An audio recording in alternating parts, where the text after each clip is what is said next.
sunshine, weather, and highways. How you doing, everybody? I'm Chief Meteorologist Denis Phillips. Heat's still the hot topic of weather conversation, right? Just smashed the previous record for rainfall in Tampa. Still a very nice day. We've got some clouds out there, even a couple of sprinkles as another front rolls through the area. Most of us wake up to sunshine and then very warm temperatures in the afternoon. For temperatures, they're going up and they're staying up. Really nice forecast, especially if you're planning on going to the beach or the pool. Rain chances very slim. It's another beautiful day in store. It's going to bring us a very high chance of storms. Some isolated showers across the area. Mother Nature likes to remind us that it isn't set by a calendar. We're always on it for you, just in case things begin to pop.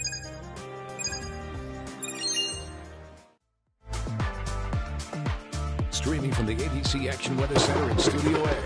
This is Denis Phillips Live, sponsored by Lazy Boy Furniture Galleries. Level up your lazy moments. Visit one of our 6 Bay Area showrooms today. Lazy Boy, long live the lazy.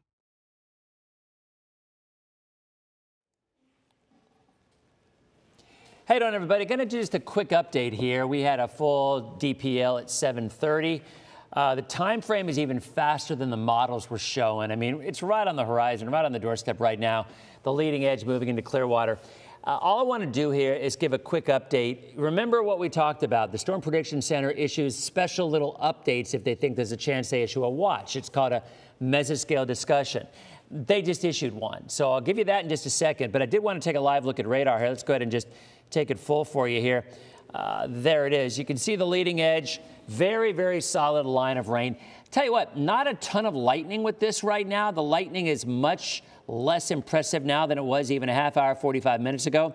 Nadine, who's filling in for Wendy at 11, just came in and said, hey, I was looking out to the west and I saw some of this heat lightning. And you know what I did? I just kind of glared at her because, again, we all know there's no such thing as heat lightning. But nevertheless, if you look at the lightning strikes here, 200 lightning strikes in the last 15 minutes, so clearly not nearly as much as we had earlier. But what I'm a little more concerned about is just, concerned is even a strong word. What I'm keeping my eyes on is the fact that within this cluster, there has been a little bit of spin, all right? So we are not under any kind of a watch. By the way, thank you. Again, as always, all stars go toward the Children's Miracle Network, so appreciate that.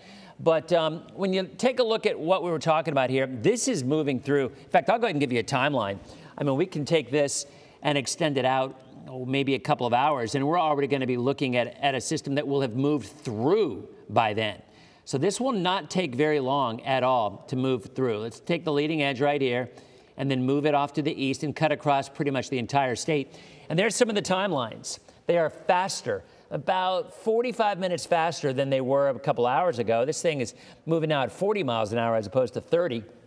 Moving to St. Pete by about 10:15, Tampa around 10:30, Fort Myers 11:15, Orlando 12:12.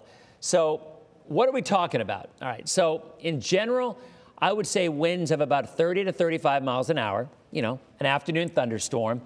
Embedded in that, there will be some stuff that's a little bit stronger. So let's go ahead and talk about that. Here is that mesoscale discussion that I talked about. It comes out from the Storm Prediction Center, and right off the top, and this was just issued, all right? Isolated damaging gusts and possibly a brief, weak tornado could accompany an approaching MCS. That's a cluster of thunderstorms.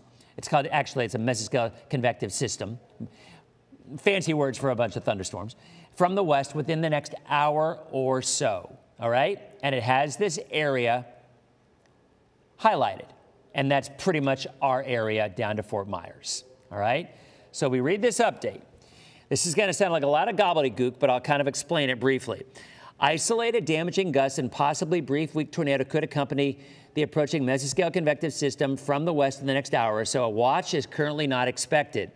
The probability of a watch right here, if you see on the top left, 20%. So we are not anticipating a tornado watch or a severe thunderstorm watch. Remember the difference between a watch, you have a taco watch and a taco warning. A taco watch is all the ingredients of a taco, the cheese and the lettuce and the tomatoes and the shells and the meat, all in separate areas. That's a taco watch. Taco warning is a taco. And since it's Tuesday, I figured it's a perfect description for it. It's a taco watch now. A taco warning or a severe thunderstorm warning or a tornado warning means all the ingredients have come together and you actually have either a severe thunderstorm or a tornado. At this point, we do not have that, but we have the ingredients trying to come together. So it says there's a loose, organized, quasi-linear convective system. In other words, just a ragged system moving at about 35 to 40 miles an hour, and it's approximately 35 miles west of Tampa, all right?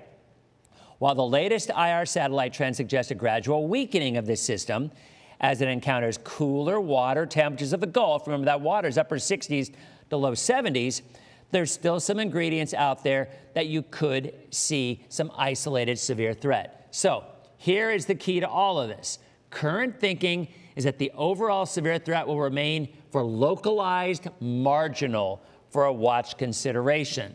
In other words, the chances are slim, but they're not zero. So you're telling me there's a chance. Yeah, there's a chance, but a slim one. The next hour, this line moves through.